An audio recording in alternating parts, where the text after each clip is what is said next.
Hello everyone, I am Gaurav and you are watching my YouTube channel physics Pathshala. तो भाई जो आज का टॉपिक है it is for class 12, the chapter name is wave optics. तो भैया इससे पहले जो चैप्टर आपका चल रहा था वो था रे ऑप्टिक्स, उसमें आपने बहुत सारी फिनोमेना डिटेल में पढ़ ली। अब हम नया चैप्टर शुरू करने वाले हैं जो है वेव ऑप्टिक्स। एक्चुअल में है क्या, लाइट जो है आपकी, लाइट एक बहुत ही कॉम्प्लिकेट सब्जेक्ट है या बहुत कॉम्प्लिकेट टॉपिक है। अभी भी रिसर्च में चल रहा है, इसके कई प्रकार के थ्योरीज दी गई हैं अबाउट लाइट। यानी लाइट आपकी क्या है, ये अलग अलग साइंटिस्ट ने अलग अलग थ्योरीज दी इसके लिए। लाइट को कभी माना गया पार्टिकल से मिलकर बना हुआ, ठीक है, कभी माना गया इसका नेचर वेव नेचर है, ठीक है। तो लाइट जो है एक्चुअल में डुअल नेचर रखती है, इसको हम dual nature of light chapter उसमें पढ़ेंगे डिटेल में। अभी मैं आपको हल्का हल्का शॉर्ट में बता दूं कि जो लाइट है उसके दो टाइप के नेचर होते हैं, एक पार्टिकल नेचर, एक वेव नेचर। और दोनों लाइट के नेचर है, लाइट नेचर डुअल होता है। कभी देखिए बहुत सारे फिनोमिना है, ऑप्टिकल फिनोमिना, जैसे आपकी reflection, refraction, interference, diffraction, polarisation, ठीक है, स्कैटरिंग, डिस्पर्सन और बहुत सारी फिनोमेना है ऐसी। तो लाइट की जो बहुत सारी photo electric effect, Crompton effect, ये सब लाइट की फिनोमेना है। तो लाइट की कुछ ऑप्टिकल फिनोमेना तो ऐसी हैं जब हम लाइट को वेव नेचर का मानते हैं तभी वो एक्सप्लेन होती हैं, जैसे इंटरफेरेंस, डिफ्रैक्शन, ये ऐसी फिनोमेना है जब अगर आप लाइट को वेव नहीं मानते हो तो आप उन्हें एक्सप्लेन ही नहीं कर सकते, उन्हें एक्सप्लेन ही नहीं कर सकते। अब अगर हम मान लेते हैं पार्टिकल नेचर, लाइट को, लाइट क्या मान लिया भैया, पार्टिकल नेचर का, तो आपकी फोटो इलेक्ट्रिक इफेक्ट और क्रॉम्पटन इफेक्ट एक्सप्लेन हो पा रही है। अगर फोटो इलेक्ट्रिक इफेक्ट में लाइट को हम वेव नेचर का मानते हैं तो एक्सप्लेन ही नहीं होगा, गलत हो जाएगा, फिनोमेना आप एक्सप्लेन नहीं कर पाओगे। जो रियलिटी में हो रहा होगा वो वेव थ्योरी से एक्सप्लेन होता ही नहीं है। तो कई ऑप्टिकल फिनोमेना ऐसी हैं जहां पर हमें लाइट को वेव नेचर का मानना पड़ता है, कई ऑप्टिकल फिनोमेना ऐसे जहां लाइट को आप पार्टिकल नेचर का मानते हो। मतलब लाइट अपना जो बिहेवियर है वो डिफरेंट डिफरेंट फिनोमेना के लिए बदल देती है, यानी लाइट डुअल नेचर रखती है। नेक्स्ट चैप्टर है डुअल नेचर ऑफ लाइट, वहां हम ये चीजें बहुत डिटेल में पढ़ने वाले हैं। तो अभी जो हम पढ़ने वाले हैं वेव ऑप्टिक्स में, वो हम वेव नेचर ऑफ लाइट पढ़ने वाले हैं कि लाइट आपकी एक वेव है और उसको एक्सप्लेन करने वाले हैं किस तरह से, अगर वो वेव है तो क्या क्या उसके अंदर होना चाहिए। इसके बाद हम पढ़ेंगे पार्टिकल नेचर ऑफ लाइट, जिसको हम डुअल नेचर ऑफ लाइट में पढ़ेंगे। फोटो इलेक्ट्रिक इफेक्ट और क्रॉम्पटन इफेक्ट वहां पर हम एक्सप्लेन करेंगे। क्लियर है बात। तो चूंकि लाइट दोनों प्रकार के नेचर रखती है, तो अभी जो हम नेचर पढ़ने वाले हैं वो वेव नेचर है। अगर लाइट आपकी एक वेव है, लाइट क्या भैया, एक वेव है, तो सबसे पहले आए थे आपके डिस्कार्स और न्यूटन, इन्होंने कॉर्पस्कुलर थ्योरी दी थी। न्यूटन ने कहा था कि भैया पार्टिकल से मिलकर बनी है स्मॉल स्मॉल पार्टिकल, जिनको हम कॉर्पस्कल्स बोलते हैं, और डिफरेंट डिफरेंट कलर की लाइट के लिए इनके साइज डिफरेंट डिफरेंट होते हैं। और बहुत सारी बातों ने रिफ्लेक्शन डिफ्रैक्शन अपने हिसाब से एक्सप्लेन किया था, हालांकि वो सही नहीं थे, काफी हद तक गलत थे। उन्होंने रिफ्लेक्शन के बारे में उल्टा बता दिया था कि डेंसर मीडियम में लाइट तेज चलती है और रेयर मीडियम में धीमे चलती है। न्यूटन ने अपनी थ्योरी में बताया था। फूकाल्ट आए, उन्होंने सही किया। बहुत सारे साइंटिस्ट आते गए और जो आपकी थ्योरीज है उन्हें सही करते गए। तो वेव नेचर के बारे में मेनली आपको हाइगेंस और फ्रेजनल ने बताया था, तो उन्हीं की थ्योरीज को हम यहाँ पर पढ़ेंगे वेव ऑप्टिक्स में। तो चलिए हम स्टार्ट करते हैं। अब चूंकि लाइट वेव है, तो जो भी लाइट का सोर्स है, ठीक है, जो भी लाइट का सोर्स है, इससे लाइट निकलती है वेव के फॉर्म में, वो आपका डिस्टरबेंस वहां से शुरू होता है और वो आगे बढ़ना शुरू करता है। जो लाइट का सोर्स है उससे डिस्टरबेंस शुरू होता है और फिर ये डिस्टरबेंस आगे की ओर बढ़ता है वेव के फॉर्म में। पार्टिकल्स के जो मीडियम होते हैं, जो रास्ते में मिलते हैं, ये इस वेव को एब्जॉर्ब करते हैं और फिर वापस से री इमिट भी कर सकते हैं, वापस से अपने अंदर से री इमिट भी करते हैं इसी वेव को, तो उन्हें हम सेकेंडरी वेव कहते हैं। फिर अच्छा, हम जानते हैं जब भी कोई वेव किसी मीडियम में ट्रेवल करती है तो मीडियम के जो पार्टिकल है वो ऑसिलेट करना शुरू करते हैं। यहां भी करेंगे क्योंकि लाइट भी एक प्रकार की वेव है। तो पहले हम बात समझते हैं वेव फ्रंट की। लाइट वेव है तो एक चीज होती है वेव फ्रंट। अगर लाइट आपकी वेव है तो एक चीज होती है वेव फ्रंट। वो वेव फ्रंट आपको समझनी पड़ेगी, तभी आप हाइगेंस के प्रिंसिपल को समझ पाओगे। तो भैया लाइट एक वेव है जो किसी लाइट के सोर्स से निकलती है और आगे बढ़ती है मीडियम में। जो मीडियम के पार्टिकल हैं वो ऑसिलेट करते हैं लाइट के आगे बढ़ने से। क्लियर होगी बात। अब मेरी बात आप ध्यान से सुनना और समझना। मान लीजिए आपके पास एक लाइट का सोर्स है एस, ठीक है। अब लाइट जो है वो फॉर्म आगे बढ़ेगा, लाइट इस तरह से आगे बढ़ेगी, जो रेज है वो हर तरफ आगे बढ़ेंगी, है कि नहीं भाई। अब मान लीजिए आपके पास यहाँ एक सरफेस है, स्फेरिकल सरफेस आपने ली। अब उस स्फेरिकल सरफेस पे जो मीडियम के पार्टिकल्स होंगे, भाई आपके पास स्फेरिकल सरफेस पे बहुत सारे मीडियम के पार्टिकल्स होंगे, फिर मैं इसकी डेफिनेशन लिख दूंगा, ठीक है। We have number of medium particles, एक आपके पास स्फेरिकल सरफेस है, उस पर बहुत सारे मीडियम के पार्टिकल जिनको मैंने रेड से बना दिया। तो लाइट की रे इन सभी पार्टिकल्स पर सेम टाइम में तो पहुंचेगी, क्योंकि लाइट ये आपके पास जो मीडियम है सब तरफ एक जैसा ही है। आप इस तरह से मानो जो मीडियम है आपका वो कैसा है, सब तरफ एक जैसा है, होमोजेनस है, हर तरफ एक जैसा मीडियम है। तो जो लाइट की रेज है इन सभी पार्टिकल्स पर सेम टाइम में पहुंचेंगी और सभी पार्टिकल्स ऑसिलेट करना शुरू करेंगे एट द सेम टाइम। अब चूंकि जो लाइट है वो एक ही सोर्स से निकल रही है तो उसका नेचर सेम रहेगा,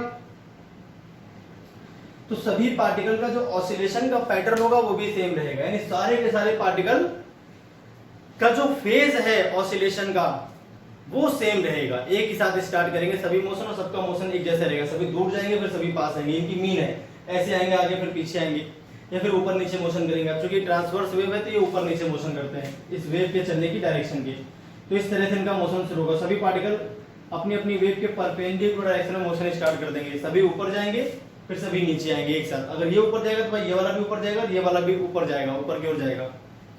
तो सभी का जो ऑसिलेशन का पैटर्न है वो सेम रहेगा और सेम टाइम पे स्टार्ट होगा। तो हम बोलेंगे सारे के सारे पार्टिकल क्या भैया सेम फेज में, सभी अपनी मीन से पहले ऊपर जाते हैं फिर वापस मीन पर आते हैं, फिर नीचे आते हैं फिर वापस मीन पे आते हैं। तो एक ऐसी सरफेस जिस पर जितने भी पार्टिकल्स हों, जितने भी पॉइंट हों, वो सभी के सभी सेम फेज में ऑसिलेशन करते हो, तो ऐसी सरफेस को हम बोलते हैं वेव फ्रंट। जब भी लाइट किसी मीडियम में ट्रेवल करती है तो एक ऐसा सरफेस जिसमें जितने भी पार्टिकल्स आएंगे वो सारे के सारे पार्टिकल्स सेम फेज में ऑसिलेशन करेंगे, तो उस सरफेस को हम बोलते हैं वेव फ्रंट। वेव फ्रंट तो आपकी स्फेरिकल सरफेस है और जो रे ऑफ लाइट है वो देखिए इस तरह से बढ़ रही है। तो वेव फ्रंट और रे ऑफ लाइट हमेशा 90 डिग्री का एंगल बनाते हैं, हमेशा 90 डिग्री का एंगल बनाते हैं। और ये वेव फ्रंट जिस स्पीड से आगे बढ़ता है उसको बोलते हैं स्पीड ऑफ वेव फ्रंट। जो स्पीड ऑफ लाइट होती है बिल्कुल वही स्पीड ऑफ वेव फ्रंट भी होती है, एग्जैक्टली सेम, ना कम ना ज्यादा, ठीक है। तो जो जिस तरह से रेज आगे बढ़ती है वैसे वैसे वेव फ्रंट आगे बढ़ता है एग्जैक्टली। तो वेव फ्रंट की स्पीड जो है लाइट की स्पीड के इक्वल होती है किसी भी मीडियम में, और वेव फ्रंट एक सरफेस है जिसमें जितने भी पार्टिकल्स होंगे सभी सेम फेज में मोशन करते होंगे जब भी लाइट ट्रेवल करती है किसी मीडियम में। वेव फ्रंट और लाइट की रेस क्या बनाती हैं आपस में, 90 डिग्री का एंगल बनाती हैं। तो ये बातें मैं वेव फ्रंट के बारे में लिखता हूं, आप भी नोट कर लो। A wave front is defined as the surface of constant phase. It means all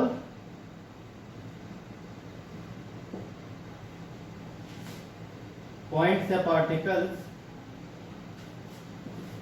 lie on this surface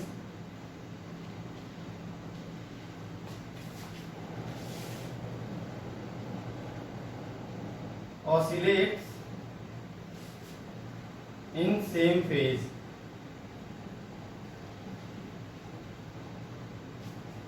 clear है भाई। वेव फ्रंट आपकी इस तरह से सरफेस हो गई जिसकी जितने भी पार्टिकल्स हैं सभी सेम फेज में मोशन करते हैं। तो कांस्टेंट फेज की सरफेस होती है, आप इस तरह से भी बोल सकते हो। इसके बारे में नंबर फर्स्ट बात देखता हूं, the wave front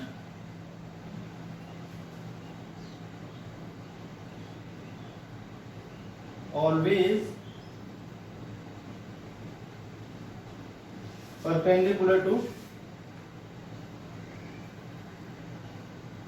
the direction of propagation of wave।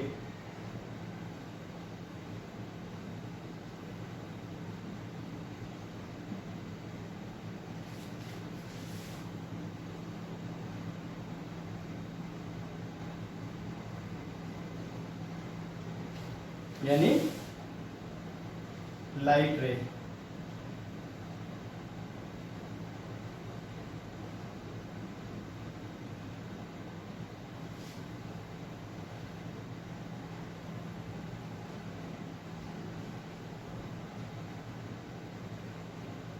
इस तरह से भी आप समझ सकते हो। दूसरी बात जो है,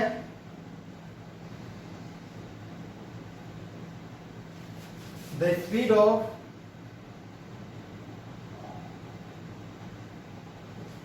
wave front is equal to speed of light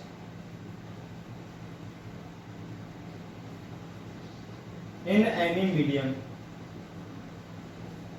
clear है भाई? किसी मीडियम में जो वेव फ्रंट के एक्सपेंशन की स्पीड होती है वही लाइट की भी स्पीड रहती है। तो ये कुछ जानकारी थी आपकी भैया वेव फ्रंट के बारे में। अब हम टाइप्स ऑफ वेव फ्रंट की बात कर लेते हैं। तो पॉइंट सोर्स से जो वेव फ्रंट निकलता है वो आपका स्फेरिकल होता है। लीनियर सोर्स से जो वेव फ्रंट निकलता है वो आपका सिलिंड्रिकल होता है। और किसी बहुत दूर डिस्टेंट सोर्स है, बहुत दूर रखा सोर्स है, वो किसी भी शेप का हो, उससे निकलने वाला जो वेव फ्रंट है वो आपका प्लेन वेव फ्रंट आता है।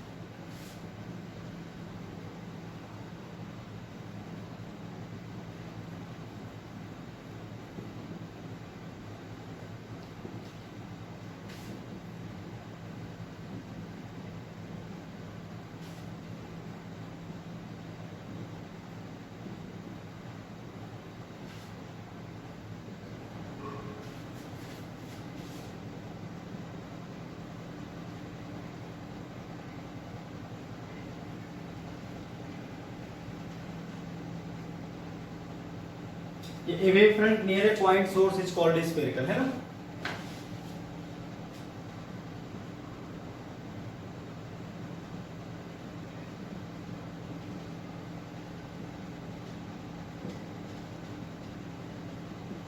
Is spherical.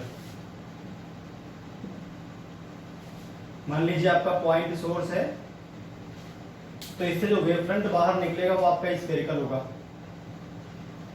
बहुत सारे वेव फ्रंट बना रहा हूं यहाँ पे। तो मैंने 3 वेव फ्रंट बना दिए स्फेरिकल, ये तीनों। ये लाइट की रेज है।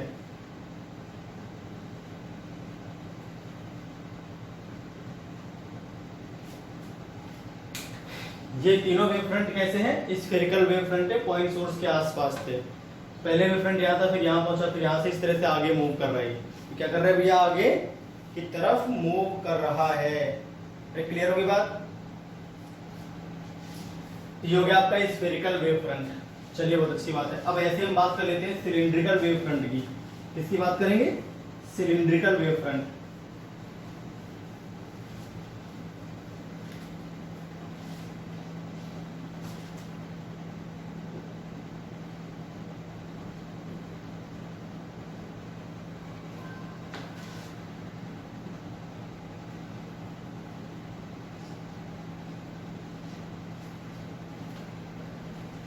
सिलिंड्रिकल वेव फ्रंट को देखा जाए तो ये लीनियर सोर्स है, मान लीजिए कोई लाइट का। ये मान लीजिए आपका एक लीनियर सोर्स है, इससे लाइट की रेज बाहर निकलती है। तो इसके आसपास जो वेव फ्रंट बनता है वो आपका बनता है सिलिंड्रिकल।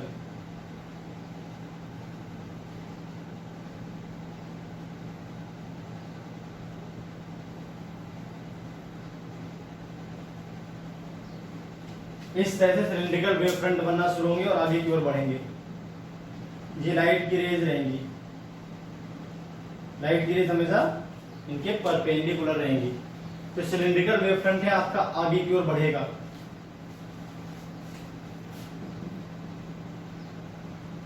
लाई नियर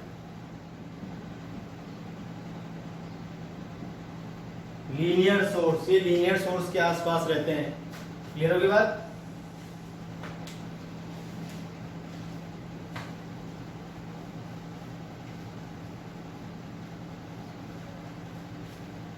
तीसरा है आपका plane wave front.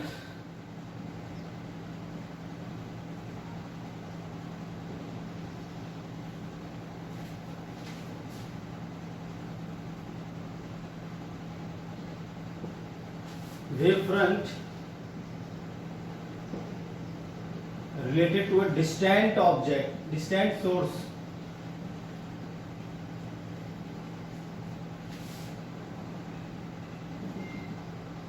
is plane। जब बहुत दूर से लाइट की रेज आ रही होती है तो हम जानते हैं वो एक दूसरे के पैरेलल होती है, तो यहाँ पर जो वेव फ्रंट बनता है वो आपका प्लेन वेव फ्रंट बनता है। कैसा वेव फ्रंट बनता है भैया?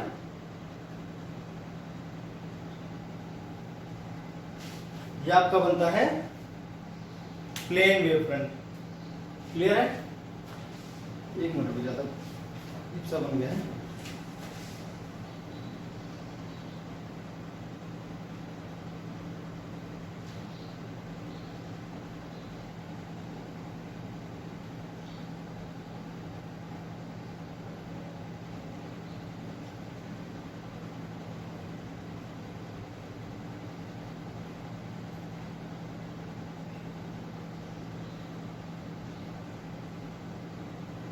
इस तरह से ये प्लेन वेव फ्रंट रहेंगे आपके और ये लाइट की रेज रहेंगी इस केस में।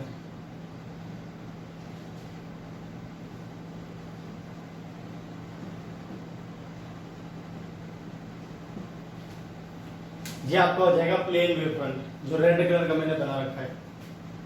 लाइट इस डायरेक्शन में आगे बढ़ रही है, प्लेन वेव फ्रंट भी आपका आगे बढ़ेगा। फ्रॉम अ डिस्टेंट सोर्स से आने वाली जो लाइट रेज होती है दूसरे के पैरेलल होती है। यहाँ पर जो वेव फ्रंट बनता है आपका प्लेन वेव फ्रंट बनता है। ये कौन सा वेव फ्रंट बनता है? प्लेन वेव फ्रंट बनता है। क्लियर है? तो ये तो हो गई भैया वेव फ्रंट के बारे में बात। अब हम बात करने वाले हैं इसकी हाइगेन्स के प्रिंसिपल की। तो हाइगेन्स प्रिंसिपल क्या था जरा आप ध्यान से समझो, लाइट के बारे में या वेव फ्रंट के बारे में। तो हाइगेन्स प्रिंसिपल बहुत ही इंपॉर्टेंट है बोर्ड के पॉइंट ऑफ व्यू से, ये काफी आता है, इस पे क्वेश्चंस भी पूछे जाते हैं।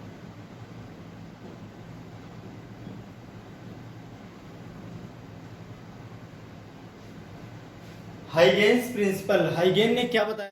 तो हाइगेन्स का जो प्रिंसिपल था, यहां पर तीन आपकी मेन बातें थी जो उन्होंने कवर की थी अपने प्रिंसिपल में। वो क्या थी? According to this principle, number first, each source of light, भाई जिससे लाइट बाहर निकलेगी वो क्या हो जाएगा आपका? Source of light. वो होता है centre of disturbance. Is a centre of disturbance, जहां से आपकी लाइट की वेव जो है वो सभी डायरेक्शंस में क्या होती है? स्प्रेड होती है। फ्रॉम विच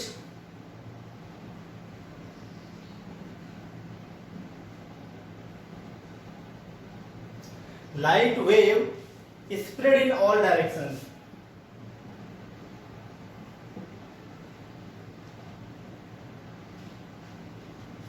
यानी जो भी सोर्स है लाइट का वो एक आपका डिस्टरबेंस का सेंटर, वहीं से लाइट की वेव बाहर निकलती है, सभी डायरेक्शन में फैलती है। अब इस सोर्स से बराबर दूरी पर जो पार्टिकल्स मिलेंगे आपको मीडियम के, वो सभी के सभी सेम फेज में मोशन कर रहे होंगे और एक सरफेस में मिलेंगे। उस सरफेस को क्या बोलते हैं? वेव फ्रंट, जैसा कि मैंने आपको पहले बता दिया। तो all particles equi distance from the source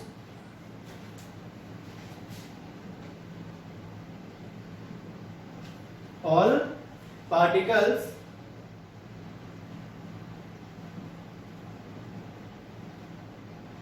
equidistant from the source,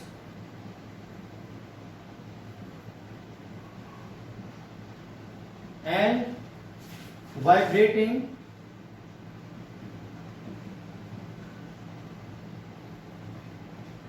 in same phase lie on a surface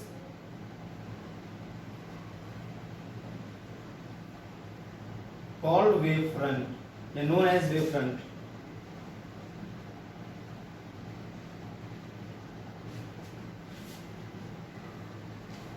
ये है मेन बात इसकी। तो फर्स्ट पॉइंट तो आपका था ये। अब सेकेंड पॉइंट की बात सुनिए। जो भी आपका वेव फ्रंट होता है इसमें जितने भी पार्टिकल्स होते हैं सब के सब एक न्यू सोर्स बन जाते हैं या सेंटर ऑफ डिस्टरबेंस बन जाते हैं, जिनके अंदर से फिर दोबारा लाइट निकलती है, जिसको हम बोलते हैं सेकेंडरी वेव फ्रंट या सेकेंडरी वेवलेट्स। तो जो नंबर सेकेंड पॉइंट है इसको जरा आप ध्यान से सुनिए। इसमें क्या था, every point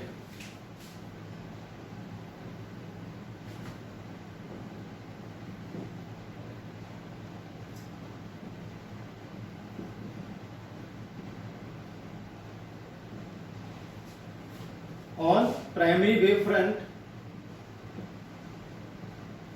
is a source of a new source of disturbance, a new source of disturbance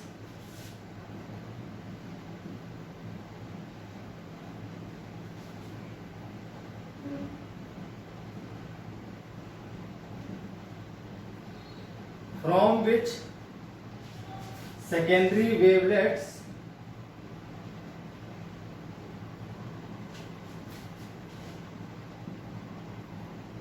is spread in all direction। ठीक है भैया। अब जो आपकी सेकेंडरी वेवलेट्स थी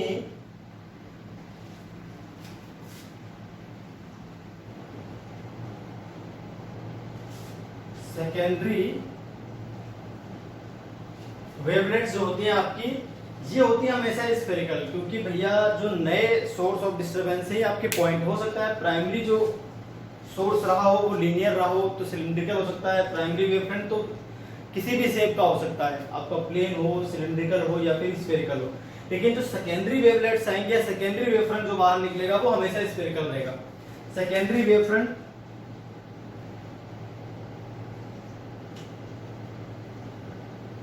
are always spherical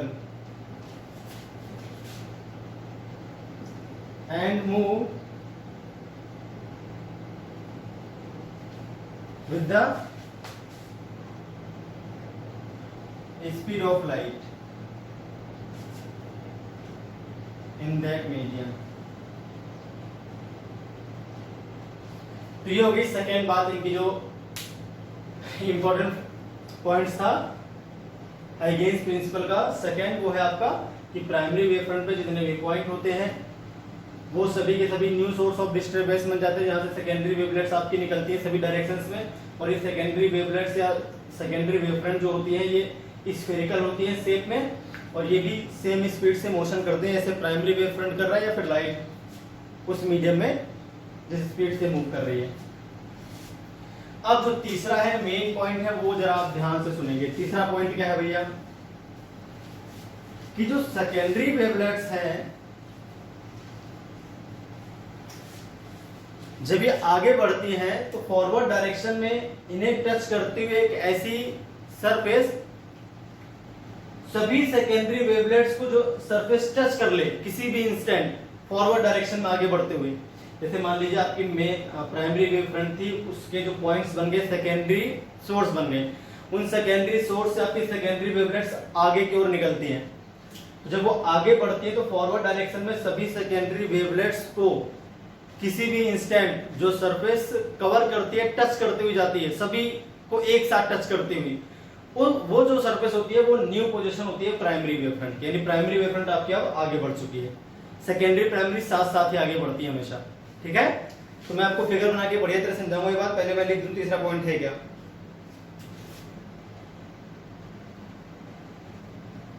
तो थर्ड पॉइंट में क्या बताया गया जरा आप ध्यान से सुने। नंबर थर्ड पॉइंट है at any instant a surface touches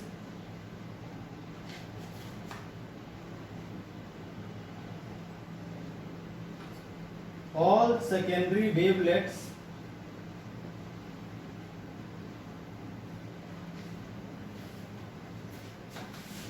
of that instant tangentially in forward direction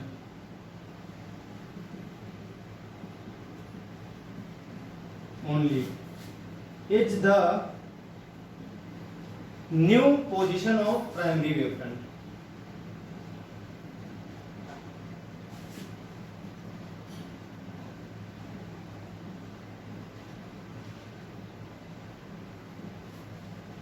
ठीक है भाई, किसी भी इंस्टेंट एक ऐसी सरफेस सभी सेकेंडरी वेवलेट्स को टच कर सके, टेंजेंशियली कवर कर सके उन सभी सेकेंडरी वेवलेट्स को, वो भी आगे की तरफ, पीछे तरफ नहीं, आगे की तरफ बढ़ते हुए, तो वो आपकी होती है new position of primary wavefront. ये तीन बातें थी जो मेन थी हाइगेंस प्रिंसिपल पर। अब मैं तीनों बातें आपको समझाता हूं बढ़िया तरह से, देखो आप ध्यान से। हाइगेंस प्रिंसिपल में फिगर बनाने ना आप, मान लीजिए आपका जो प्राइमरी वेवफ्रंट है वो एक पॉइंट सोर्स है, प्राइमरी सोर्स एक पॉइंट सोर्स है, तो उससे भैया हमें क्या होगा, एक वेवफ्रंट बाहर निकलेगा, ठीक है, एक वेवफ्रंट आपका बाहर निकलेगा, इस डायरेक्शन में बाहर निकलता हुआ मान लिया। यहां पर जो पॉइंट्स होंगे आपके पास, एक पॉइंट ये मान लीजिए, एक पॉइंट आपने ये मान लिया, एक पॉइंट आपने मान लीजिए ये मान लिया, और एक पॉइंट आपने मान लीजिए ये मान लिया। क्लियर है भाई? तो यहां से क्या होगा, आपके पास सेकेंडरी वेवलेट्स बाहर निकलेंगी। क्या निकलेंगी? सेकेंडरी वेवलेट्स बाहर निकलेंगी, जिनकी रेडियस क्या है, सेम। एक मिनट रुकना, मैं पहले से बना लूं, उसके बाद में से समझा दूं क्या कहना चाह रहा था मैं, वरना फिगर एग्जैक्टली सही नहीं बनेगा, थोड़ा सा गड़बड़ हो जाएगा। अब देखिए, इस तरह से सेकेंडरी वेवलेट्स बाहर निकलेंगे जो स्फेरिकल होंगे शेप में।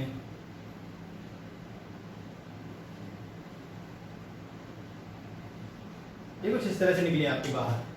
ये सभी सर्कल्स बनाना, इनको सेंटर मानते हुए सर्कल्स में थोड़े टेढ़े मेढ़े बन गए, आप सही से बनाना। अब ये आगे की ओर बढ़ रहे हैं, देखिए भाई, लाइट की रेस तो इस तरह से आगे बढ़ रही है, जो लाइट की रेज है आपकी वो तो आगे की तरफ बढ़ रही है ऐसे। ये सोर्स आपका मान लीजिए ना, इस तरह से वो आगे की ओर बढ़ रही है लाइट की रेज जो है। क्लियर है? तो जो ब्लैक कलर की मैंने बनाई, ये क्या है, आपकी सेकेंडरी वेवलेट्स है, और जो रेड कलर की है वो आपकी प्राइमरी वेवलेट्स है, जो किसी इंस्टेंट जो जितनी भी सेकेंडरी वेवलेट्स उनको टच करते हुए सरफेस आ रही है।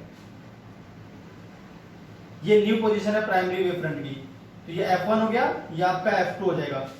प्राइमरी वेवफ्रंट की पहले वाली पोजीशन और प्राइमरी वेवफ्रंट की बाद वाली पोजीशन है, और ये सेकेंडरी वेवफ्रंट है।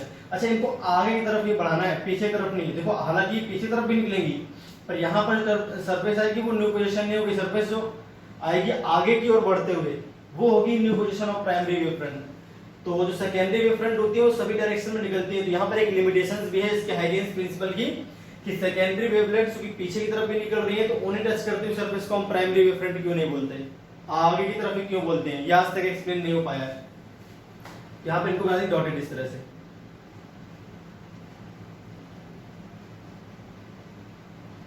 ठीक है?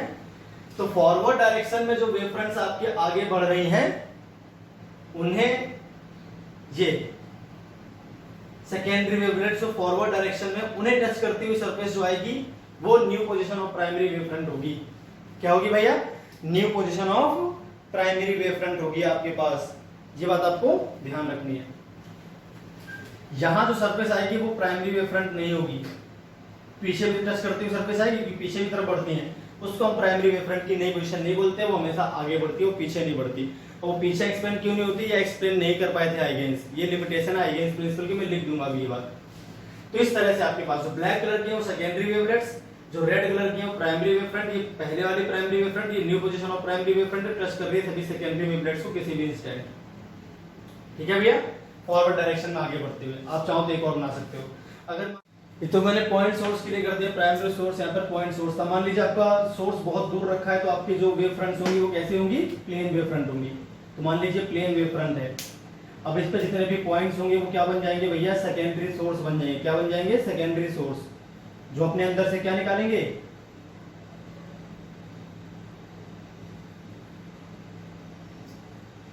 सिलेंड्रिकल वेव फ्रंट्स निकालेंगे इस तरह से।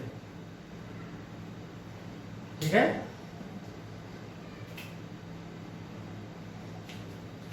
अब इन सिलेंडर सॉरी स्फेरिकल वेवफ्रंट निकालेंगे, सिलिंड्रिकल बोल गया मैं गलती से, क्या निकालेंगे भैया, स्फेरिकल वेवफ्रंट निकालेंगे ये अपने अंदर से।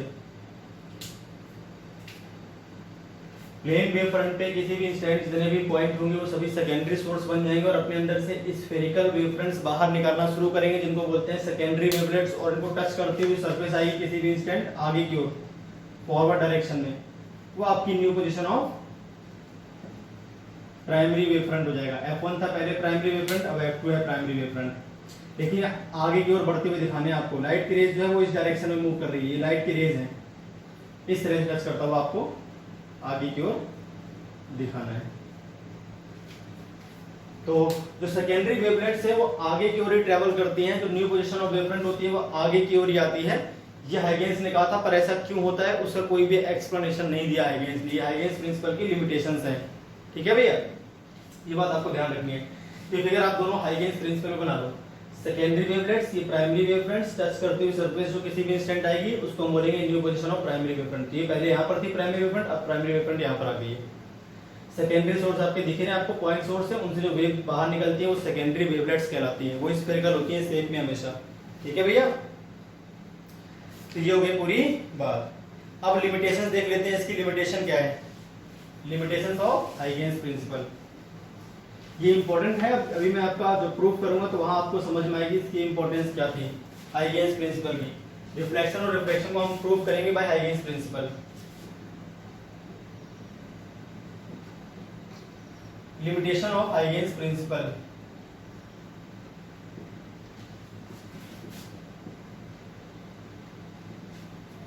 हाइगेंस ने कहा था जो प्राइमरी वेवफ्रंट है किसी भी इंस्टेंट उसकी जो न्यू पोजीशन है वो सेकेंडरी वेवलेट्स को टच करती हुई सरफेस होगी, लेकिन आगे की तरफ, पीछे की तरफ क्यों नहीं है वो एक्सप्लेन नहीं कर पाए थे। यही आपकी लिमिटेशन हाइगेंस प्रिंसिपल की। क्लियर है बात?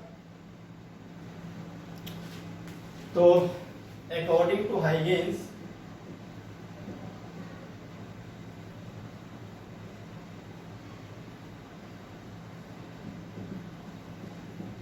principle, it is considered that there is no backward flow of energy, मतलब पीछे की तरफ एनर्जी फ्लो नहीं करती। there is no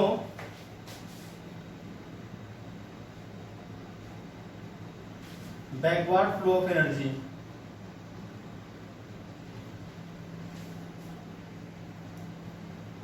when a wave travels in the forward direction.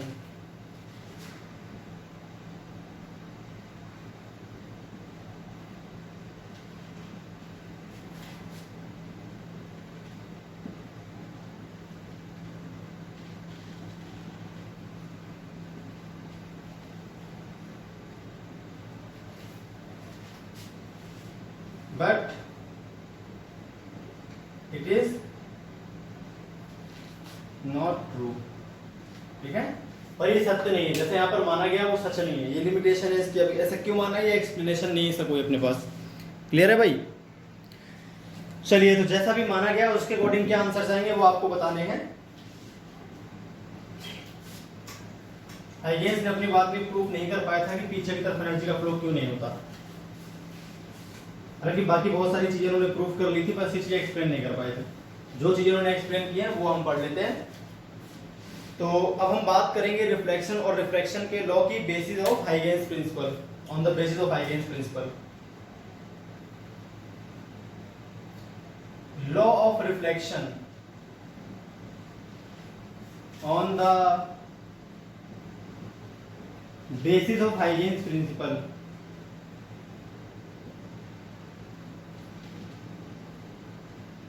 फिर हम लॉ ऑफ रिफ्लेक्शन की भी बात करेंगे। तो भैया रिफ्लेक्शन का लॉ आपने किस तरह से हाइगेंस प्रिंसिपल के बेसिस पर प्रूव कर लिया। हम जानते हैं एंगल आई और एंगल आर इक्वल होते हैं, क्यों होते हैं वो आज हम समझेंगे यहाँ पर। तो मान लीजिए आपके पास कोई एक मिरर है भैया, क्या है, मिरर है, ठीक है। अब आपको इसके लिए प्रकार की जरूरत पड़ेगी और इसके लिए उसके लेके बैठना आप, ठीक है। यहाँ पे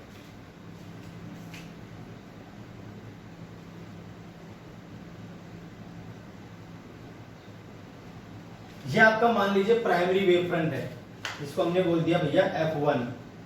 क्या है आपका ये प्राइमरी वेव फ्रंट है, इसका नाम रख दिया हमने F1। ये F1 आपका प्राइमरी वेव फ्रंट है, ठीक है।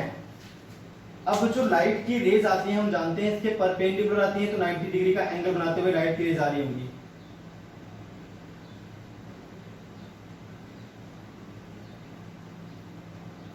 इस तरह से तो ये लाइट की रेज हैं जो आपकी साथ में आती है प्राइमरी वेव फ्रंट के। प्राइमरी वेव फ्रंट आगे बढ़ता है, लाइट की रेज भी आगे बढ़ती है। अब इस प्राइमरी वेव फ्रंट का नीचे वाला हिस्सा टकरा गया मिरर से, नीचे वाली लाइट की रे आपकी मिरर से टकरा गई, पर ये वाला हिस्सा भी मिरर से नहीं टकराया, वो सेम मीडियम में चल रहा है आगे की ओर। मेरी बात ध्यान सुनना भैया। तो अगर हम ध्यान से देखें तो इस प्राइमरी वेव फ्रंट पे आपके पास दो पॉइंट हैं, एक यहाँ पर है और एक यहाँ पर है। सेकेंडरी सोर्स बन जाएंगे और सेकेंडरी वेवलेट्स निकालेंगे अपने अंदर से, ठीक है। अब जो ये रे है ये आगे की ओर बढ़ती रहेगी, जैसे चल रही थी वैसी आगे की ओर आपकी बढ़ती रहेगी, एग्जैक्टली सेम डिस्टेंस पे आगे बढ़ाना। तो अगर हम देखें जिस समय ये वेव फ्रंट था तो यहाँ पर आपके पास एक पॉइंट था, क्लियर है भाई, यहां पर आपके पास एक पॉइंट था, ठीक है। ये लाइट की रे यहां से यहां तक, अब इस मीडियम में मान लेते हैं लाइट की स्पीड v है, तो यहां से यहां तक आने में टाइम ठीक रहती है, इतनी बड़ी हो जाती है। डिस्टेंस जो कवर करती है वो ये डिस्टेंस कवर कर ली मान लीजिए इसने। इस वेव फ्रंट का नाम रख लेते हैं, इस वेव फ्रंट का नाम रख लेते हैं AB, ठीक है। F1 है वेव फ्रंट, इसका नाम हमने रख लिया AB। तो B पॉइंट से ये पॉइंट का नाम रख लेते हैं C पॉइंट तक लाइट की रेज आई। अब जैसे जैसे वेव फ्रंट आगे बढ़ेगा इसकी लेंथ कम होती जाएगी, मतलब वेव फ्रंट यहाँ पर इस तरह से था, फिर और कम, फिर और कम, फिर और कम, इस तरह से होता जाएगा, लेंथ कम होती जाएगी। और जो वेव फ्रंट कम होगा वो रिवर्स हो जाएगा इस डायरेक्शन में, ऐसे रिवर्स होना शुरू हो जाएगा, इस तरह से आगे बढ़ना शुरू हो जाएगा, ठीक है। फाइनली जब यहाँ पर वेव फ्रंट होगा तो कुछ इस तरह से आएगा, और वो क्यों इस तरह से आएगा वो आपको समझना है। अब क्या करोगे भाई, यहाँ से यहाँ तक देखिए, ये आपका किसी इंस्टेंट पे जब प्राइमरी वेव फ्रंट था तो ये सेकेंडरी सोर्स था और ये भी आपका सेकेंडरी सोर्स था। अब ये जो सेकेंडरी सोर्स है अपने अंदर से लाइट की वेव्स को बाहर निकालेगा, स्फेरिकल वेव फ्रंट, ये भी स्फेरिकल निकालेगा बाहर, ये आगे की ओर निकालेगा, थोड़ा और बड़ी होगी स्फेरिकल, फिर और बड़ी होगी, फिर और बड़ी होगी। तो मान लीजिए आपको जो स्फेरिकल वेव फ्रंट है वो इतनी बड़ी हो गई जिसकी रेडियस आपके इसके बराबर है। इस तरह से एक स्फेरिकल वेव फ्रंट निकली इस सोर्स से।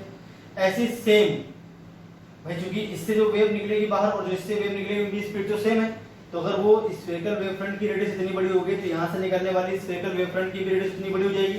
भाई दोनों सोर्स एक ही टाइम पे तो बने थे, तो यहाँ से आपका स्फीयर बड़ा होगा और बड़ा होगा और बड़ा होगा स्फीयर और बड़ा हो जाएगा स्फीयर। तो सेम रेडियस आप यहाँ से जो आपके पास कंपास है गोला प्रकार है उससे आप ये रेडियस नाप लो, ठीक है। इस जगह से यहाँ पर एक आर्क बना दो और सेम फिर उसी रेडियस की आर्क आपको यहाँ कहीं बनानी है, सेम डिट्टो इस जगह पे यहाँ से ले लो आप और यहाँ पर आर्क आप बना दोगे सेम रेडियस की। तो दो सेकेंडरी वेवलेट्स होंगी, एक तो यहाँ से एक आर्क आप इस जगह बना लो, ऐसे जैसे भी आर्क आपकी बनती है, ठीक है। इस तरह से आर्क बना दी मैंने और सेम रेडियस की यहां से लेके आर्क बना दो, एक कुछ यहां इस तरह से एक आर्क बना दी मैंने। अब मेरे पास प्रकार नहीं तो आपकी आर्क जैसी बन रही है एग्जैक्टली कुछ इस तरह से आर्क बनेंगी, ठीक है। मैं पहले से इसे टच कर देता हूं उसके बाद आर्क बनाऊंगा तो ज्यादा क्लियर समझ में आएगी बात।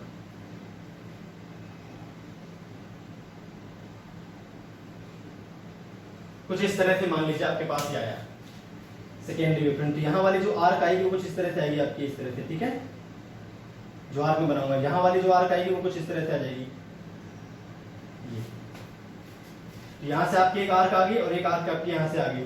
दोनों आर्क को जब हम मिलाएंगे या सीधे इस पॉइंट से हम इस आर्क को मिलाते हैं, भाई इतनी रेडियस का यहाँ से आप एक आर्क लगा दो तो सेकेंडरी वेव फ्रंट होगी वो, तो यहाँ से सेकेंडरी वेव फ्रंट है वो तो इस पॉइंट से पास हो ही रही है, तो इस पॉइंट को टच करती हुई और इस सेकेंडरी वेव फ्रंट टच करती हुई जो लाइन होगी उसको हम बोलेंगे प्राइमरी वेव फ्रंट। भाई क्या बोल देंगे उसको हम लोग, प्राइमरी वेव फ्रंट। आपकी वो प्राइमरी वेव फ्रंट हो जाएगी, प्राइमरी वेव फ्रंट की नई पोजीशन। अब इसको मान लेते हैं पॉइंट बी डैश, क्या मान लेते हैं, बी डैश। ये हमने आर्क बनाई थी, वेव फ्रंट है, इसके परपेंडिकुलर लाइट की रेज होंगी, इस तरह से लाइट की रेज होगी परपेंडिकुलर टू दिस, ऐसी, ठीक है। ये नई पोजीशन है प्राइमरी वेव फ्रंट की। मैंने कैसे बनाई फिर से बताता हूं मैं। ये प्राइमरी वेव फ्रंट पे आप 2 पॉइंट लोगे, अब दोनों सेकेंडरी सोर्स है, यहाँ से आपकी स्फेरिकल वेव फ्रंट बाहर निकलेगी, यहाँ से भी स्फेरिकल वेव फ्रंट बाहर निकलेगी। अब यहाँ वाली जो स्फेरिकल वेव फ्रंट होगी उसकी रेडियस इतनी बड़ी हो जाएगी जब यहाँ से यहाँ तक लाइट की रे पहुंचेगी। तो आपको यहाँ पर एक स्फीयर ड्रॉ करना, हल्का सा आर्क बना देना इस जगह पे, सेम रेडियस की यहाँ से लेकर आर्क बना दो और इस पॉइंट को उस आर्क से, मतलब उस आर्क पे टेंजेंट खींच दो इस पॉइंट से। एक तो सेकेंडरी वेवलेट यहाँ और एक सेकेंडरी वेवलेट यहाँ, दोनों कवर करते हुए जो लाइन आएगी वही तो प्राइमरी वेव फ्रंट हो जाएगी यार। तो प्राइमरी वेव फ्रंट हो गई नई पोजीशन, जैसे मैंने बनाई रेड कलर की। और ये दोनों लाइट की रेज है भाई, दोनों क्या है, लाइट की रेज है। क्लियर होगी बात। अब देखिए यहाँ पर एक नॉर्मल ड्रॉ कर देते हैं हम, इस जगह पर एक नॉर्मल ड्रॉ करते हैं, ठीक है। तो लाइट की रे नॉर्मल से जो एंगल बनाती है उसको बोलते हैं एंगल ऑफ इंसिडेंस। लाइट की रे और वेव फ्रंट में 90 डिग्री का एंगल था तो एंगल हो जाएगा 90 माइनस आई। तो ये ब्लू लाइन और ये वर्टिकल लाइन, ये हॉरिजॉन्टल है, तो यहाँ जो वापस एंगल बनेगा पूरा एंगल, ये आपका हो जाएगा angle of incidence, angle of incidence. अब आप क्या करोगे, सेम लाइन जो लाइट की रे है भाई, इस वेव फ्रंट के लिए लाइट की रे इधर जा रही है, तो सेम पैरेलल यहाँ से इसके लाइट की रे जाएगी, दोनों लाइट की रेज होगी और ये वेव फ्रंट हो गया आपका, परपेंडिकुलर है दोनों इस तरह से, ठीक है। दोनों लाइन लाइट की रेज पैरेलल होनी चाहिए और ये इस वेव फ्रंट के परपेंडिकुलर होने चाहिए। अगर यहाँ से आप एक फिर से नॉर्मल ड्रॉ करते हो इस सरफेस पे, हम जानते हैं ये है रिफ्लेक्टेड रे, यहाँ जो एंगल बनेगा वो आर हो जाएगा, ये भी एंगल आपका आर रहेगा, ठीक है। लेकिन हम इस जगह केवल आई दिखाना चाहते हैं, यह आर है, इसके और इसके बीच 90 बन रहा है, 90 माइनस आर। क्लियर है भाई। तो वेव फ्रंट और जमीन के बीच जो एंगल बन जाएगा यहाँ पर वो हो जाएगा आपका आर। इस तरह से आप फिगर बनाओगे एग्जैक्टली, ऐसा मैंने बताया आपका। ये हम कंपास की हेल्प से, गोला प्रकार की हेल्प से बनाते हैं। यहाँ पर जो जितनी लेंथ आती है इसको मेजर करके इस पॉइंट से एक आर्क बनाते हैं और इस पॉइंट से टेंजेंट ड्रॉ करते हैं, वो आपका नया प्राइमरी वेव फ्रंट होगा। टकराने के बाद जो लौट गया है, रिफ्लेक्टेड प्राइमरी वेव फ्रंट है वो, समझ लो आप इस तरह से। तो ये इंसिडेंट प्राइमरी वेव फ्रंट और ये रिफ्लेक्टेड प्राइमरी वेव फ्रंट हो गया आपके पास। ये सेकेंडरी वेवलेट्स थी, उनको ढकता हुआ आ रहा था। तो हाइगेंस ने कहा था जो सेकेंडरी वेवलेट्स को ढकता है किसी भी इंस्टेंट वही प्राइमरी वेव फ्रंट होता है। तो बस इस डायरेक्शन अपनी चेंज कर लिया, टकराने के बाद पहले ऐसे आ रही थी और वेव फ्रंट फिर इधर मुड़ गया, इस तरह से हो गया आपका वेव फ्रंट। क्लियर है बात, ठीक है भाई। आपके पास दो ट्रायंगल यहां पर दिख रहे होंगे आपको, let speed of light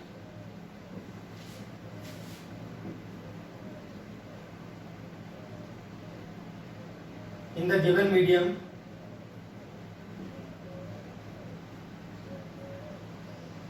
is v and light takes time t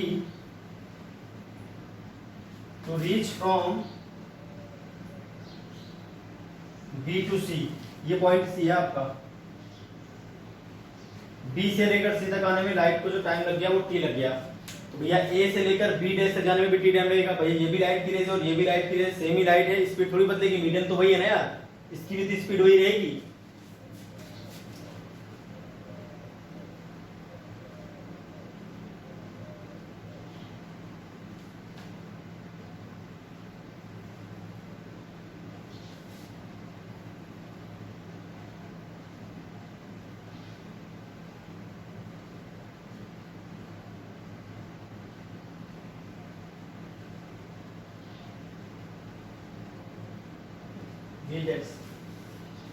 अब इसका मतलब जो है आपका BC जो है वो आ गया V into T, and AB dash जो है वो भी आपका आ गया V into T.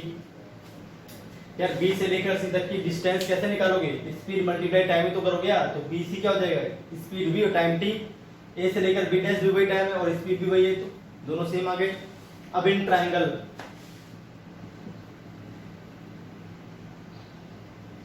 ABC triangle में देखो, ये आपका 90 मतलब ये हाइपोटेनस है और यहाँ एंगल I बन रहा है, मतलब ये आपका परपेंडिकुलर है। तो अगर आप साइन I लेते हो तो साइन आई आपका आ जाएगा उस केस में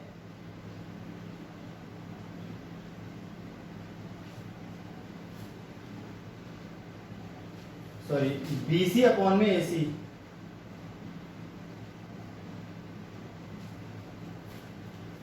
बीसी अपॉन में एसी आ गया आपके पास, क्लियर है।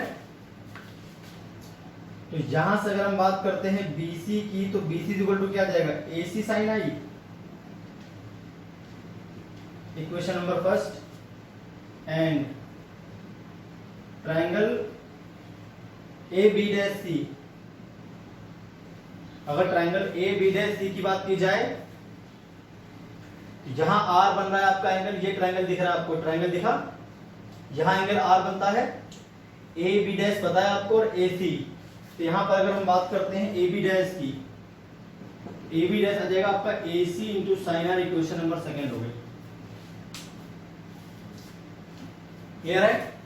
और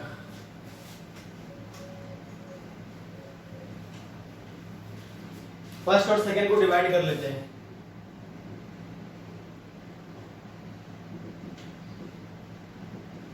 या बराबर भी कर सकते हो, आपकी मर्जी, जैसे मर्जी, जैसे मना है वैसे कर लो आप। BC अपॉन में A B dash is equal to A C sine i, A C sine r, A C से AC कट जाएगा, BC आपका V इंटू टी है, ए बी डैश भी आपका V इंटू टी है, is equal to A C से AC cut गया, sine i upon में साइन आर आ गया। यहां से आपका हो गया sine i is equal to sine r, तो यहां से हो गया आई इज इक्वल टू आर हो गया आपको। अभी हमें पता नहीं था कि आई और आर बराबर होते हैं, इस प्रिंसिपल से मैंने प्रूव किया, हाँ आई और आर क्या होते हैं, बराबर होते हैं, लो प्रूफ भी हो गया। जिसको हमने पढ़ा था कि भैया रिफ्लेक्शन में जो एंगल ऑफ इंसिडेंस होता है वो हमेशा एंगल ऑफ रिफ्लेक्शन के बराबर आता है, यहां से आता है, लो देखो हो गया प्रूफ इसका, क्लियर है बात। तो भैया ऐसे ही अब हम बात करेंगे law of refraction on the basis of Huygens principle, law of refraction.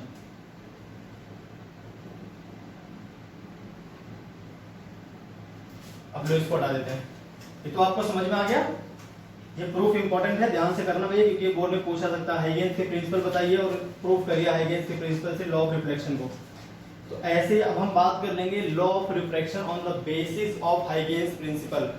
चलिए देखते हैं, यहां पर आपने एक सेपरेटिंग सरफेस ले ली, इसके इधर का जो मीडियम है इसको रिफ्रैक्टिव इंडेक्स μ1 दे दिया, इधर को μ2 दे दिया, यहां जो स्पीड है वो v1 है और यहां जो स्पीड है वो v2 आपने मान ली, किसकी, लाइट की, ठीक है भाई। यहां पर आपने ऐसा लिया है कि जो μ1 है आपका वो ग्रेटर देन μ2 है,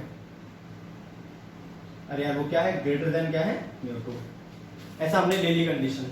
चलिए देखते हैं क्या होगा। फिर से आपने क्या करा, तुरंत एक प्राइमरी वेव फ्रंट आप लेकर आए, प्राइमरी प्लेन वेव फ्रंट है ये, ठीक है, जो एंगल आई पर इंसिडेंस हुई किसी भी सेपरेटिंग सरफेस पे। लाइट की रेस को अगर आप लेते हो तो लाइट की रेस से 90 बनाते हुए आती है, तो पता है,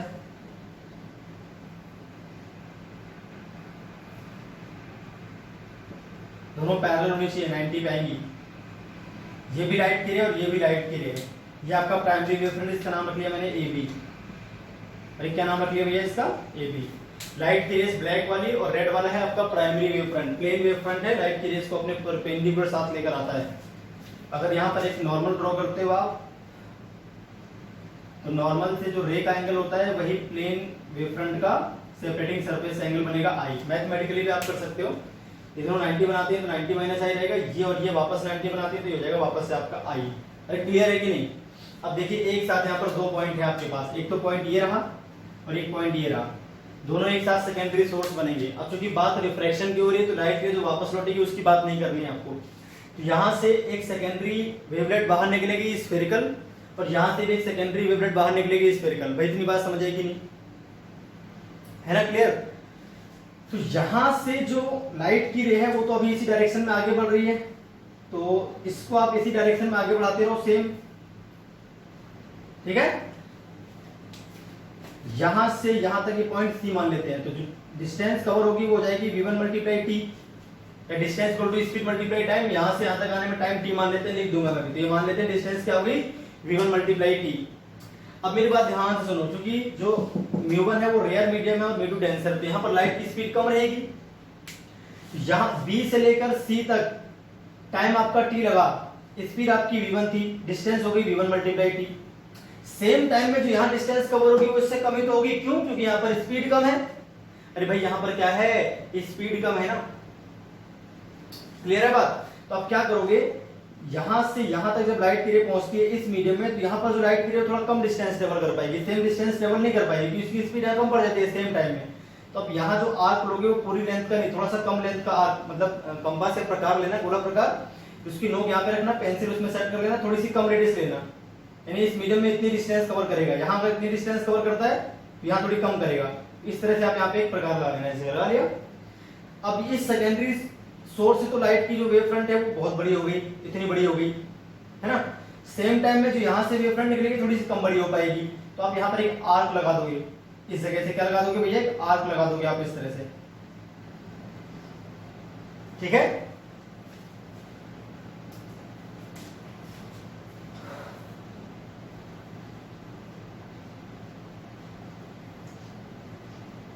इससे कम डिस्टेंस की यहां पर एक लाइट की रे आपने ले ली,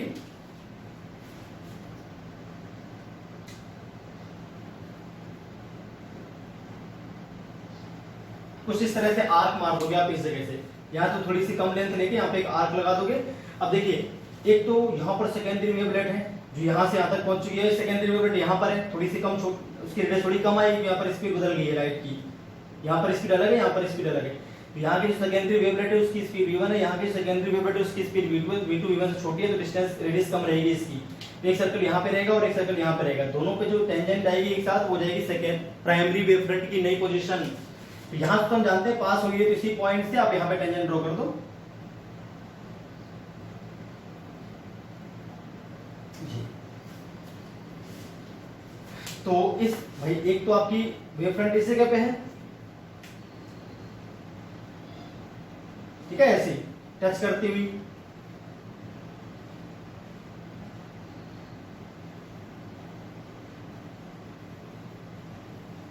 और एक वेव फ्रंट, ये दोनों वेव फ्रंट को जो टच करती हुई सरफेस आएगी वो आपकी जो प्राइमरी वेव फ्रंट थी उसकी नई पोजीशन है, और ये रिफ्रैक्टेड वेव फ्रंट है। कौन सी है भैया, रिफ्रैक्टेड वेव फ्रंट। ये आपकी इंसिडेंट प्राइमरी वेव फ्रंट थी, ये रिफ्रैक्टेड प्राइमरी वेव फ्रंट है। इसकी पोजीशन चेंज कर लिया, अब इस तरफ जा रही है, इस डायरेक्शन में जा रही है, तो ये होगी आपकी वेव फ्रंट। यहां पर भी आप नॉर्मल ड्रॉ कर लो तुरंत एक।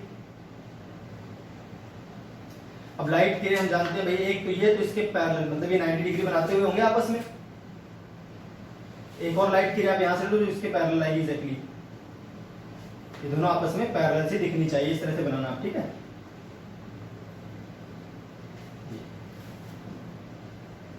ये और ये पैरेलल लगे ऐसे बना देना, अगर नहीं लग रही तो आप अपने हिसाब से सेटिंग कर लेना, क्योंकि मेरे पास कोई इसके लिए स्पेयर नहीं है, तो मुझे आइडिया लगता नहीं पैरेलल दिख रही है कि नहीं दिख रही, ठीक है। पैरेलल से दिख रही है लगभग दोनों।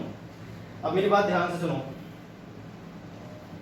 नॉर्मल और रिफ्रैक्टेड रे के बीच जो एंगल बनता है उसी को तो आप आर बोलते हो, पीछे ये तो पढ़ के आए थे, ये आर हो जाएगा। यहां देखें तो ये आर हो जाएगा इस तरह से, ये तो आर हो गया यार, है ना, ठीक है। तो अगर ये आर होगा तो 90 माइनस आर होगा, यहाँ पे 90 बन रहा है तो ये आर हो जाएगा। वैसे चाहे यहाँ से देख लीजिए, ये आर है तो ये आपका 90 माइनस आर, और ये जो बचेगा वापस से आर हो जाएगा, ये हो गया आपके पास आर। प्राइमरी वेव फ्रंट जो रिफ्रैक्टिंग सरफेस थी आपकी, ये रिफ्रैक्टिंग सरफेस है जो बनाई है मैंने, इसके ऊपर अलग मीडियम, इसके नीचे अलग मीडियम। यहाँ जो स्पीड थी लाइट की रे की वो कितनी थी, v2 थी, तो यहाँ पर जो डिस्टेंस आएगी वो आ जाएगी v2 मल्टीप्लाई टी। इस पॉइंट का नाम रख लेते हैं C, इस पॉइंट का नाम रख लेते हैं B डैश। क्लियर है भाई? तो A से लेकर B डैश तक लाइट की रे को पहुंचने में जो डिस्टेंस कवर होगी d टाइम में वो हो जाएगी v2 मल्टीप्लाई टी, और सेम टाइम में यहां जो डिस्टेंस कवर होगी वो हो जाएगी v1 multiply t. Late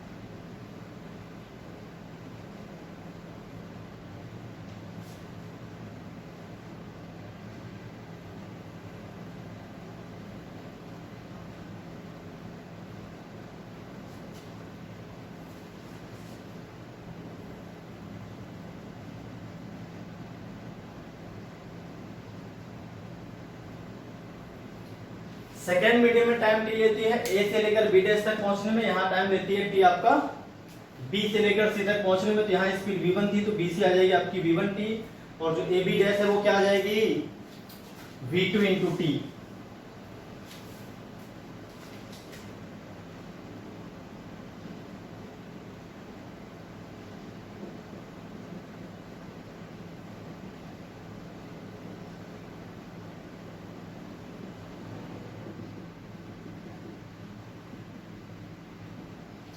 triangle देखो आप ए बी सी पिछली बार की तरह, कुछ सिमिलर है पिछली बार की तरह ही है।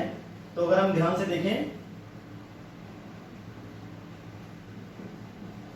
ट्राइंगल ए बी सी में यहां एंगल आई बन रहा है, ये हो गया परपेंडिकुलर, ये हो गया आपका हाइपोटेनस 90 है यहाँ पे सामने वाला हाइपोटेनस। तो यहां से आपका जो बीसी आएगा वो आ जाएगा A C sine I. BC कितना है v1 multiply t is equal to हो जाएगा A C sine i, equation number 3। और ट्राइंगल अगर हम बात कर लेते हैं ए बी डैश सी की, 90 सामने वाला हाइपोटेनस, यहाँ आर बन रहा है तो ये हो गया आपका परपेंडिकुलर। तो यहाँ से जो ए बी डैश आएगा वो हो जाएगा आपका ए सी साइन आर, और जो ए बी डैश है वो है v2 मल्टीप्लाई टी, तो ये हो जाएगा A C sine r, equation number 4। Clear है भाई? चलिए देखते हैं क्या हो जाएगा।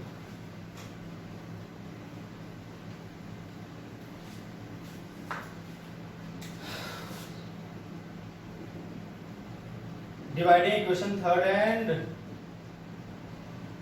फोर्थ, थर्ड और फोर्थ को अगर हम डिवाइड करते हैं तो हमें क्या मिल जाएगा v1 upon v2 is equal to sine i upon में साइन आर।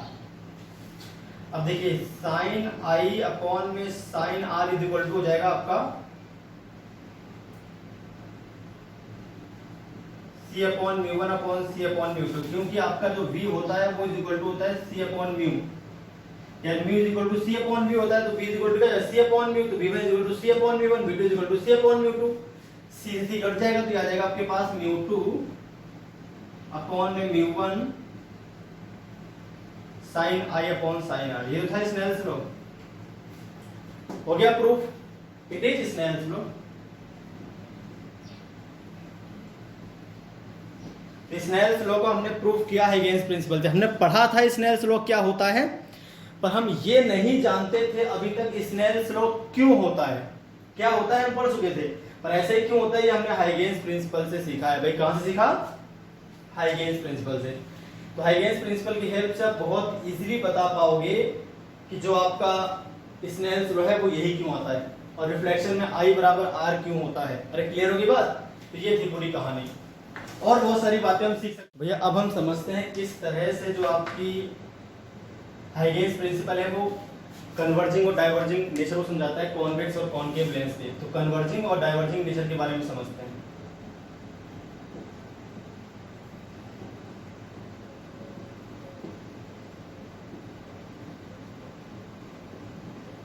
देखते हैं किस तरह से कन्वर्जिंग और डाइवर्जिंग वेवफ्रंट बनती है।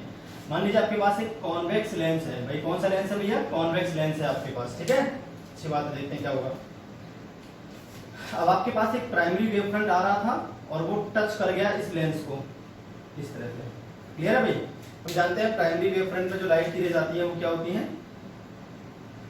परपेंडिकुलर टू इट होती है। अच्छी बात, देखते हैं क्या हो जाएगा। अब मेरी बात ध्यान से सुनना और समझना आप लोग। अभी यहां तक पहुंची लाइट की रेज, अब इसके बाद क्या हो गया? तो टच कर गया, ये लाइट के तो मीडियम में चलेगी।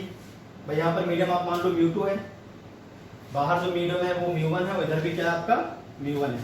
म्यू2 आपका बड़ा है म्यू1 से, तो हम जानते हैं ये कॉन्वेक्स लेंस है, कन्वर्जिंग नेचर भी शो करेगा। क्यों करेगा वो देखो आप। तो एक पॉइंट आपका मान लीजिए था ए सेकेंडरी सोर्स, एक था आपका बी और एक था आपका सी। अब मेरी बात ध्यान सुनो, बी से ए और बी और सी एक साथ सेकेंडरी सोर्स बनेंगे। बी से जो सेकेंडरी वेवलेंथ निकलेगी वो चलेगी लेंस के अंदर, जहां पर स्पीड उसकी कम पड़ जाएगी। ये एयर में चल रही है, इनकी स्पीड ज्यादा रहेगी। ये म्यू1 मीडियम में चल रही है, म्यू1 म्यू2 से कम है, तो यहाँ पर स्पीड ज्यादा रहेगी। तो ए से निकलने वाली वेव फ्रंट की और सी से निकलने वाली वेव फ्रंट की जो स्पीड है वो बी से निकलने वाली वेव फ्रंट से ज्यादा रहेगी, सेकेंडरी वेव फ्रंट से। तो यहाँ वाली सेकेंडरी वेव फ्रंट थोड़ा कम मूव कर पाएगी, यहाँ वाली ज्यादा मूव कर जाएगी, यहाँ वाली भी ज्यादा मूव कर जाएगी। हम मान लेते हैं कि ये जो डिस्टेंस है इसने कवर करी मान लीजिए यहाँ तक, ये लाइट की रे जब यहाँ पहुंचेगी तो यहाँ से निकलने वाली जो लाइट की रे थोड़ी ज्यादा दूरी कवर कर लेगी। जाहिर सी बात है यार, ये अंदर चल रही है बाहर चल रही है, थोड़ी ज्यादा दूरी कवर करेगी, इतनी दूरी से थोड़ी ज्यादा दूरी कवर कर लो। तो मान लीजिए यहाँ तक पहुंच गई और यहाँ से निकलने वाली लाइट की रे भी यहाँ तक पहुंच गई। तो ए से निकलने वाली सेकेंडरी वेवलेट से वो पॉइंट डी तक पहुंच गई और सी से निकलने वाली पॉइंट ई तक पहुंच गई, और जो बी से निकलने वाली है ये मान लीजिए ई तक पहुंच गई ना, इस तरह से पहुंच गई ये रे। भाई जो ए से निकलेगी अब आगे जो रे बढ़ेगी ज्यादा डिस्टेंस कवर क्यों करेगी, क्योंकि उसको लेंस के अंदर कम चलना है, म्यू1 में ज्यादा चलना है, इसको सीधे सीधे म्यू के अंदर चलना है, म्यू2 में चलना है, और इसे भी म्यू1 में ज्यादा चलना है, म्यू2 में कम चलना है, तो डिस्टेंस ज्यादा कवर करेगी यहाँ वाली रे जो है और यहाँ वाली जो रे है इसके कंपैरिजन में। ठीक है, अब ये अगर यहाँ से हम सेकेंडरी वेव बनाए तो एक सेकेंडरी ऐसे बनेगी, एक सेकेंडरी ऐसे बनेगी और सेकेंडरी ऐसे बनेगी, उनको टच करते हुए इन सभी पॉइंट्स को हम टच कर दे, सेकेंडरी सोर्स हो जाएंगी। इस समय इन सभी पॉइंट को टच करते हुए सरफेस आएगी, वही तो आपकी प्राइमरी वेव फ्रंट होगी। तो इनको टच करते हुए सरफेस बना दो आप इस तरह से। और भी रेज आप ले सकते हो, यहाँ वाली जो रे होगी वो थोड़ा ज्यादा चलेगी, यहाँ तक पहुंच पाएगी, ये तो बहुत ज्यादा चल रही है, ऐसे बीच में लोगे तो ये यहाँ तक पहुंच पाएगी।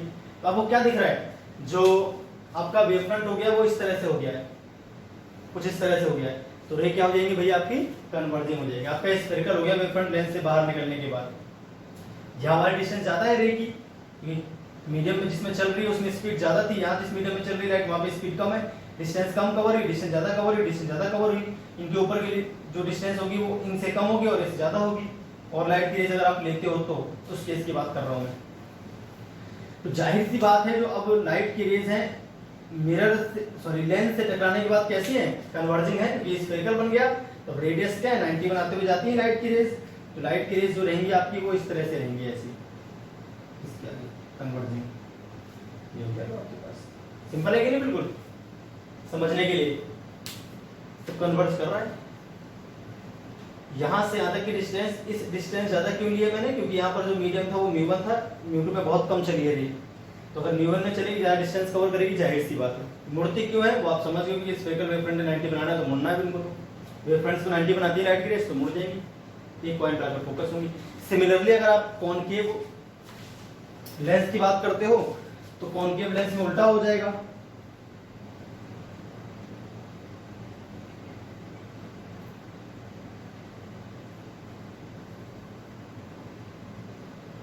ये मान लीजिए आपका कॉनकेव लेंस है, एक आपके पास प्लेन वेव फ्रंट आ रहा था,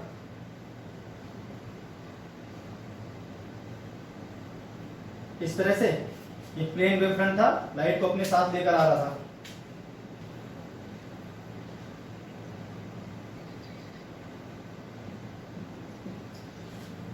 अब ये डिस्टेंस और ये डिस्टेंस और ये डिस्टेंस, यानी ये जो लाइट की रे है, मान लीजिए आपके पास 3 पॉइंट है, एक यहां पर ए, एक यहां पर बी और एक यहां पर सी।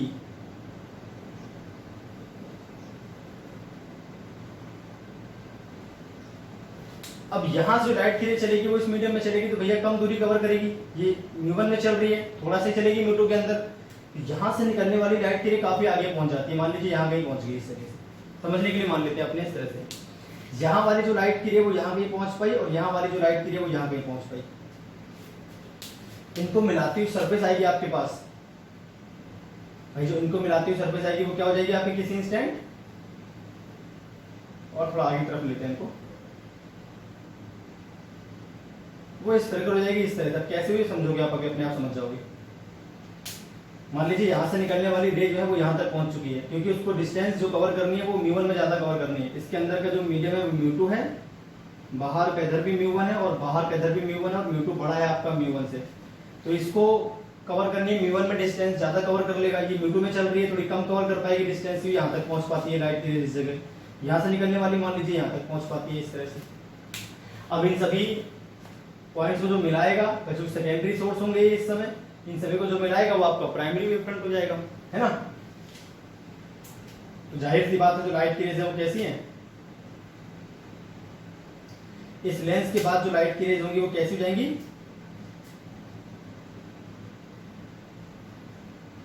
डाइवर्ज बाहर की ओर। बाहर की ओर ये डाइवर्स कर रही होंगी। थोड़ा सा और ऊपर ले लेंगे इस लाइट के रे को।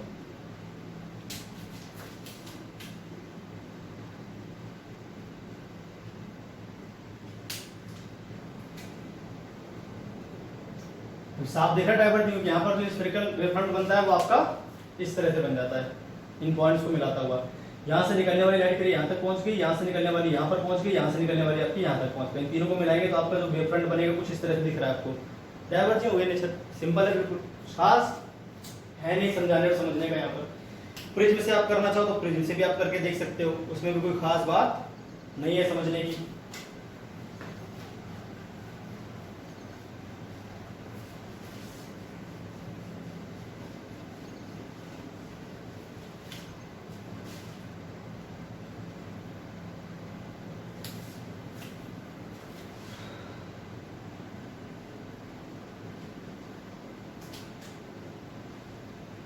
ये मान लीजिए आपके पास प्रिज्म है, अब कोई जो लाइट गिरे है आपकी, एक प्लेन वेव फ्रंट है आपकी कुछ इस तरह से आई। ये मान लीजिए आपकी एक प्लेन वेव फ्रंट आ रही थी, एक लाइट गिरे आपने इस तरह से ली, एक लाइट गिरे आपने इस तरह से ली और एक लाइट गिरे आपने इस तरह से ली, तीन लाइट गिरे ले ली है ना।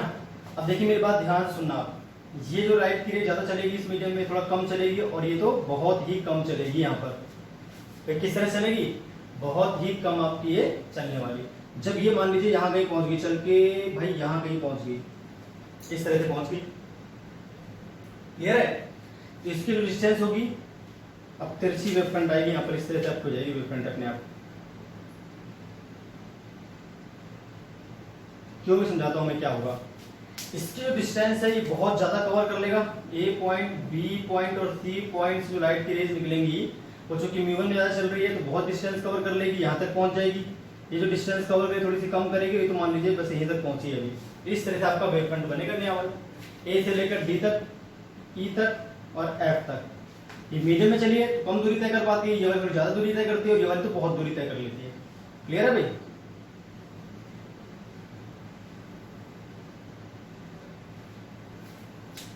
तो अब यहां तक लाइट की रेज सीधी लाए। अब इसके बाद क्या होगा भैया, इसके बाद ये देखो मुड़ेगी ना लाइट की रेज यहाँ से, जाहिर सी बात है, तो इनमें क्या जाएगा, इस तरह से आ जाएगा,